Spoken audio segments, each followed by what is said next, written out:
একেবারে রিজনেবল প্রাইসে যারা বড় ডিসপ্লে চাচ্ছিলেন তারা G6 এর বড় স্ক্রিনের face detection sensor, numeric keyboard layout option সহ ফুল ফ্রেশ কন্ডিশনে মেটাল বডির এই ল্যাপটপটি প্রাইস আপনার চয়েস লিস্টে রাখতে পারেন। অ্যাজ ইউজুয়াল গ্লসি ডিসপ্লেটাই কিন্তু ইউজ করা হয়েছে, বেজেলটা অনেক কম। পাশাপাশি Ryzen 7 এর 7000 সিরিজের প্রসেসরটা ইউজ করা হয়েছে। যারা 360 ডিগ্রির মধ্যে চাচ্ছেন তারা এটা দেখতে পারেন। এটার জন্য আপনাকে বরাবর 20,000 টাকা বাজেট করতে হবে। তাই 40-50,000 টাকা বাজেট নেই, বাট গ্রাফিক্স ডিজাইনের কাজও করতে হবে, ফটোশপের কাজও করতে হবে। ল্যাপটপটা একটু মেটাল বডির মধ্যে স্মার্ট সিরিজ চাচ্ছিলেন এবং সিপিইউতে 8 কোর 8 এমবির প্রসেসরের Ryzen 7 প্রসেসরটা রয়েছে। এটা হচ্ছে SPর 845G7। প্রত্যেকটাতে 2K রেজলিউশনের টাচ স্ক্রিন ডিসপ্লে রয়েছে। যারা অ্যানিমেশনে কাজ করবেন, আসসালামু আলাইকুম রাহমাতুল্লাহি ওয়া বারাকাতুহু। যারা ল্যাপটপ কিনতে চাচ্ছেন বা নতুন এই প্রথমবারের মতো কিনবেন বা আগে আরো কিনেছেন, সবার প্রতি একটা রিকোয়েস্ট থাকবে, আপনি ল্যাপটপ কেনার আগে একবার হলেও গালিফ ল্যাপটপটি ভিজিট করবেন। শুধু গালিফ ল্যাপটপই না, প্রত্যেকটা দোকানেই দেখা যায় এসপির কালেকশনটা বেশি। কারণ ইউরোপে প্রজেক্টে এই ল্যাপটপটা বেশি ইউজ হয়।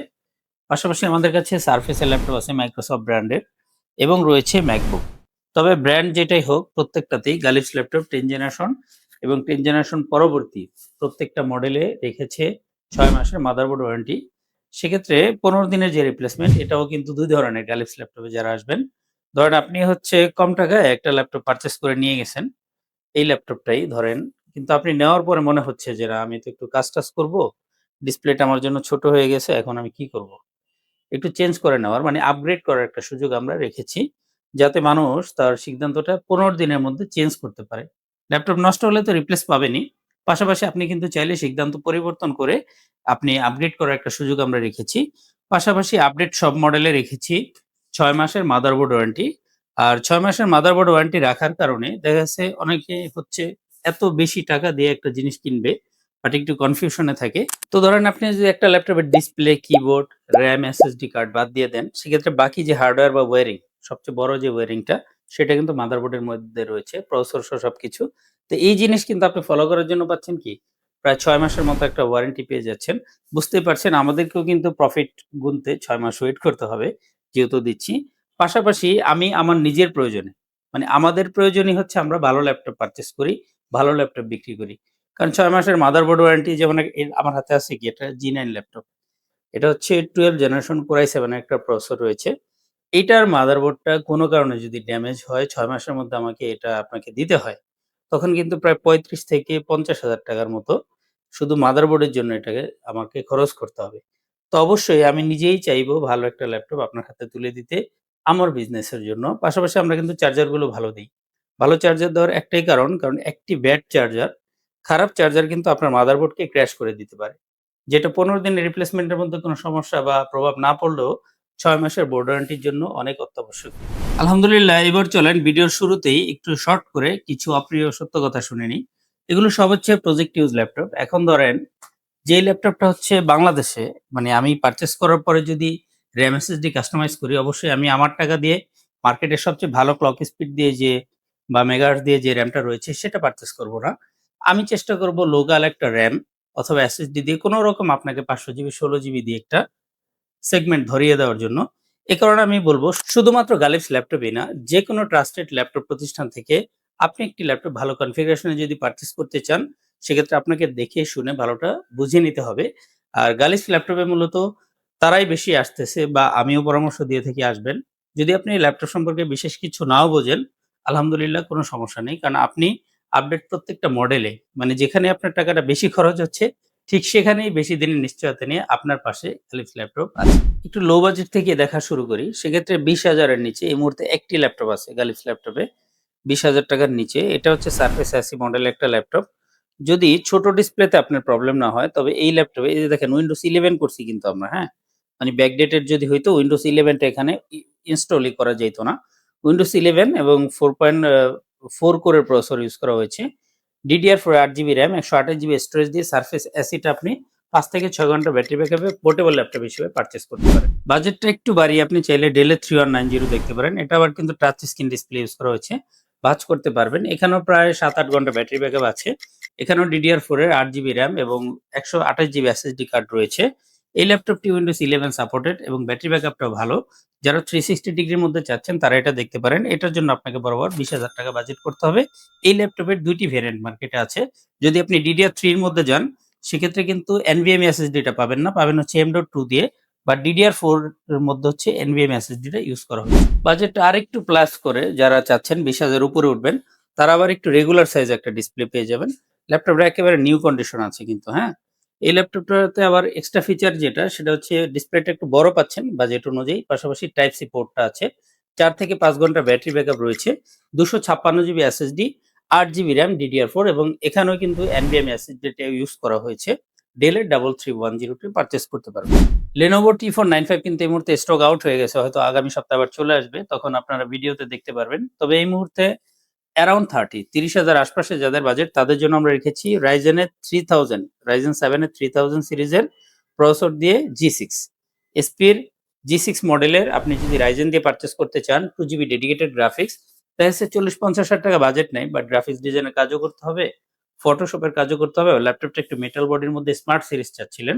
দেন আপনি এলিটবুক সিরিজের G6 এর Ryzen 7 টা 8256GB 2GB ডেডিকেটেড গ্রাফিক্স সহ আমাদের কাছে পেয়ে যাবেন। আপনি চাইলে G6 এর Core i5 এর 8th জেনারেশন 8256GB দিয়ে ইন্টেলটাও আমাদের কাছে পেয়ে যাবেন। এরপর যখন আপনি বাজেটটাকে 30,000 টাকা প্লাস করবেন এবং 50 এর মধ্যে রাখবেন তখন কিন্তু HP-র এরকম শেপে মানে মেটাল বডির মধ্যে আপনি চলে যেতে পারবেন এবং 50 প্লাস বাজেটেও আপনি কিন্তু বড় স্ক্রিন দিয়ে সেম হাই কনফিগারেশনাল ল্যাপটপগুলো স্ক্রিনটা বড় ডিমান্ড করলে সেটাও পেয়ে যাবেন। তো আমার হাতে যেটা রয়েছে এটা হচ্ছে G7 Ryzen এর G7 এর এখানে সরাসরি 3200 মেগাহার্টজ ইউজ করা হয়েছে এবং সিপিইউতে 8 কোর 8 এমবির প্রসেসরের Ryzen 7 প্রসেসরটা রয়েছে। এটা হচ্ছে HP-র 845G7 আলহামদুলিল্লাহ আমাদের কাছে রয়েছে। Ryzen 5 এ কিন্তু আপনি জাস্ট কোর পাবেন হচ্ছে একটু কম থাকবে, 6 কোর প্রসেসরগুলো থাকবে। পাশাপাশি G7 এর যদি কেউ Core i5 বা Core i7 চান 8GB 256GB 16GB 500GB সেটাও কিন্তু আমাদের বাজেট সেগমেন্টে রয়েছে। তবে আপনাকে কিন্তু G7 এর জন্য অ্যারাউন্ড 35 বাজেট করতে হবে এবং G8 এর জন্য 40 এবং 40 প্লাস বাজেট করতে হবে বিভিন্ন কনফিগারেশনের জন্য। যেমন আমি যদি একটু তারতম্যটা বুঝিয়ে দেই, এই ল্যাপটপে 3200 মেগাহার্টজের একটা RAM রয়েছে HP G7 এ। সেম সেগমেন্টে আপনি হচ্ছে যদি Surface এ চলে যান, দেখেন Surface এ ব্যবহার করা হয়েছে কি 3733 মেগাহার্টজের একটা RAM। তো এই র্যামটা সারফেস সাপোর্ট করেছে। এই র্যামটা যদি এসপির মধ্যে অ্যাসেম্বলি করা থাকতো, সেক্ষেত্রেও কিন্তু সাপোর্ট করে যেত। আমি একটু কম্পারেটিভলি বোঝানোর চেষ্টা করতেছি। ইভেন এই একই ল্যাপটপে আমি যদি 2400 মেগাহার্টজের একটা র্যাম ইনক্লুডেড করি, সেটাও কিন্তু সাপোর্ট দিয়ে যাবে। তাই ইউজ ল্যাপটপ বা যেকোনো ইউজ জিনিস ইলেকট্রনিক ডিভাইস যেটা, সেটা যেমন আউটলুকটাও ফ্যাক্ট করে প্রাইসের জন্য। পাশাপাশি এটার ভিতরে কি কনফিগারেশন রয়েছে, কি ব্র্যান্ডের এসএসডি কার্ড রয়েছে মানে সেম জিনিস। আপনি একটা কিনছেন, আপনার ফ্রেন্ড একটা কিনছে। কিন্তু দেখা গেছে দিন শেষে দুজনের স্পিডটা কি ম্যাচ করতেছে না। এই স্পিড ম্যাচ না করার কারণে প্রসেসর এবং র‍্যামের কনফিগারেশন থেকে শুরু করে এসএসডির ডাটা রিড রাইট স্পিডটা কিন্তু অনেক ভ্যারি করে। কারণ একটা চায়না এসএসডি ৩৭০০-৩৮০০ টাকা হলে মার্কেটে 256 জিবি আপনি পেয়ে যাবেন। সেম জিনিসটাই যদি আপনি একটু ভালো ব্র্যান্ডের ট্রান্সেন্ডের বা অন্যান্য ভালো গ্লোবালের যে ব্র্যান্ডগুলো রয়েছে সেগুলো পারচেজ করেন, দেখা যাবে যে প্রাইসে গ্যাপ প্রায় ৪,০০০ টাকার মতো। যারা রিজনেবল প্রাইসের মধ্যে নতুনের মতো সারফেস চান, প্রিমিয়াম একটা জিনিস চান, এটাতে কিন্তু টাচ স্ক্রিন 2K ডিসপ্লে প্রত্যেকটা কনফিগারেশন রয়েছে। Surface laptop 2, surface laptop 3, surface laptop 4 প্রত্যেকটাতে 2K রেজোলিউশনের টাচ স্ক্রিন ডিসপ্লে রয়েছে। যারা অ্যানিমেশনে কাজ করবেন অথবা ধরেন কিছুই করবেন না বাট পার্সোনালি আপনি একটু ভালো প্রিমিয়াম জিনিস চাচ্ছেন, আপনি কিন্তু ম্যাকবুক না কিনে এটা কিনতে পারেন যদি আপনার উইন্ডোজ ভার্সনের পিসি বা পছন্দ হয়ে থাকে। সেক্ষেত্রে রোজ গোল্ড কালারটা আমাদের কাছে রয়েছে। প্রত্যেকটাই মেটাল বডি। সারফেস ল্যাপটপ 2 কিন্তু আপনি অ্যারাউন্ড 40 যাদের 40 প্লাস বাজেট রয়েছে তারা পারচেজ করতে পারবেন ১৬,৫০০ দিয়ে। সারফেসের ল্যাপটপ 2 তে Core i7 এর 8th জেনারেশন প্রসেসর রয়েছে। কিন্তু দেখেন তো ক্লক স্পিডটা দেখার জন্য কিন্তু আপনাকে সরাসরি নেট থেকে দেখতে হবে। i7 এর 6850U সিরিজে ম্যাক্স ফ্রিকোয়েন্সি হচ্ছে 4.70 অথচ Core i5 এর একটা 10th জেনারেশনে কিন্তু ম্যাক্স ফ্রিকোয়েন্সি অনলি 4.40 অতএব i7 i3 এর জন্য কিন্তু আসলেই ক্লক স্পিডটা ভেরি করে। জেনারেশন সেম থাকার পরেও কিন্তু ক্লক স্পিড বেশি থাকে। যেমন 8th জেনারেশন i7 এ আপনি 10th জেনারেশন Core i5 থেকে বেশি ক্লক স্পিড পাচ্ছেন। এখানে 4.70 পর্যন্ত যেটা কিন্তু 6000 সিরিজের Ryzen এর 7 এর সিপিইউর সমান। এই যে আমি বের করে রেখেছি দেখেন 6000 সিরিজ যেটার জন্য আপনাকে অ্যারাউন্ড 60-70 প্লাস বাজেট করতে হবে। এখানে ম্যাক্স ফ্রিকোয়েন্সি হচ্ছে 4.7 গিগাহার্টজ। অথচ সারফেস ল্যাপটপ 2 তে আপনি Core i7 8th জেনারেশনেই 4.7 গিগাহার্টজ পেয়ে যাবেন। এই ল্যাপটপটি ১৬,৫০০ দিয়ে অ্যারাউন্ড 40 এর মধ্যে পেয়ে যাবেন। 40 প্লাস এবং 50 প্লাস বাজেটের মধ্যে surface laptop 4 Core i7 11th generation ১৬,৫০০ দিয়ে আমাদের কাছে রয়েছে এবং 256 জিবিটা অ্যাভেলেবেল রয়েছে। পাশাপাশি রোজ গোল্ড কালারে এটিও আপনি i7 11th জেনারেশন দিয়ে পেয়ে যাবেন। ম্যাকবুক প্রো এবং এয়ার সিরিজের মধ্যে আমাদের কাছে 2019 এর i7 এবং i5 রয়েছে 16,256 জিবি দিয়ে। কারো যদি প্রয়োজন হয় সেক্ষেত্রে আমাদের সাথে যোগাযোগ করতে পারেন। ম্যাকবুক সারফেসেও কিন্তু ইনশাআল্লাহ 6 মাসের মাদারবোর্ড ওয়ারেন্টি থাকবে। এগুলো মাদারবোর্ড ওয়ারেন্টি আর রিপ্লেসমেন্ট প্রায় একই জিনিস। কারণ এই ল্যাপটপের মাদারবোর্ডে কোনো প্রবলেম হলে আলাদা করে মাদারবোর্ড কেনার সুযোগ নাই। তখন সম্ভবত আপনাকে রিপ্লেসটাই দিতে হবে। একেবারে রিজনেবল প্রাইসে যারা বড় ডিসপ্লে চাচ্ছিলেন তারা G6 এর বড় স্ক্রিনের face detection sensor, numeric keyboard, layout option সহ ফুল ফ্রেশ কন্ডিশনে মেটাল বডির এই ল্যাপটপটি প্রাইস আপনার চয়েস লিস্টে রাখতে পারেন। এই ল্যাপটপটি কিন্তু অ্যারাউন্ড 35, যাদের 35 প্লাস মাইনাস বাজেট রয়েছে তারাই ৮২৫৬ ১৬৫০০ বার ভেরিয়েন্টটি পেয়ে যাবেন। এরপর হচ্ছে G9 এ চলে যাব। এসপি G9 এর ২টা কালেকশন আমাদের কাছে রয়েছে। 6850 সিরিজের রাইজেন আর G9 থেকে হচ্ছে DDR5 এর RAM গুলো ইউজ করা হয়েছে। ১৬৫০০ জিবি দিয়ে ২টা প্রসেসর ২টা রয়েছে। Core i7 এর 12 জেনারেশন আর হচ্ছে Ryzen 7 এর 12 জেনারেশন। দুইটাই আমাদের কাছে DDR5 এর 16 জিবি RAM 500 জিবি দিয়ে রয়েছে। এগুলোর জন্য আপনাকে 60 প্লাস বাজেট করতে হবে। তুলনামূলক একটু কম প্রাইসে যারা Z গুলো চাচ্ছিলেন তারা ProBook সিরিজটাও দেখতে পারেন। অ্যাজ ইউজুয়াল গ্লসি ডিসপ্লেটাই কিন্তু ইউজ করা হয়েছে। বেজেলটা অনেক কম, খুবই সুন্দর কনফিগারেশনে রয়েছে। প্রবুক গুলো কিন্তু ৫ থেকে ৭,০০০ টাকা কমে পেয়ে যাবেন। আপনার ভালো কনফিগারেশন দরকার, DDR5 দরকার। ডিজিটাল মার্কেটিং বা গ্রাফিক্স এর কাজ একটু প্লাস লেভেলে করার জন্য আপনার বড় একটা স্ক্রিন চয়েস লিস্টে রেখেছেন। সেক্ষেত্রে আপনি দেখতে পারেন G9 এর বড় ল্যাপটপটি। এটা হচ্ছে 865 G9, DDR5 এর 16 জিবি RAM, 500 জিবি SSD, পাশাপাশি Ryzen 7 এর 7000 সিরিজের প্রসেসরটা ইউজ করা হয়েছে।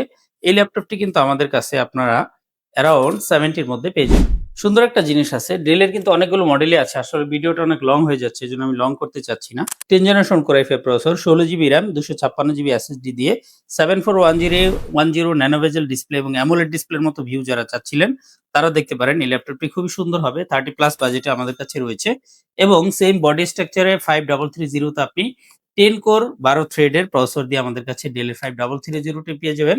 ভিডিওটি আর লং করছি না। আমার কোনো কথায় যদি আপনি কষ্ট পেয়ে থাকেন বা কোনো তথ্য ভুল দিয়ে থাকি, সেক্ষেত্রে সবার কাছে ক্ষমা চেয়ে নিচ্ছি। আপনার একটি সুন্দর ল্যাপটপ আপনার পথ চলাকে হয়তো সহজ করে দিবে, স্বস্তি এনে দিবে। তাই আপনার পাশে টেক পার্টনার হিসেবে থাকতে চাই গালিফস ল্যাপটপ। তাই ল্যাপটপ কেনার আগে একবার হলেও আমাদের শপটি ভিজিট করার অনুরোধ রেখে আজকে এখানেই বিদায় নিচ্ছি। আল্লাহ হাফেজ।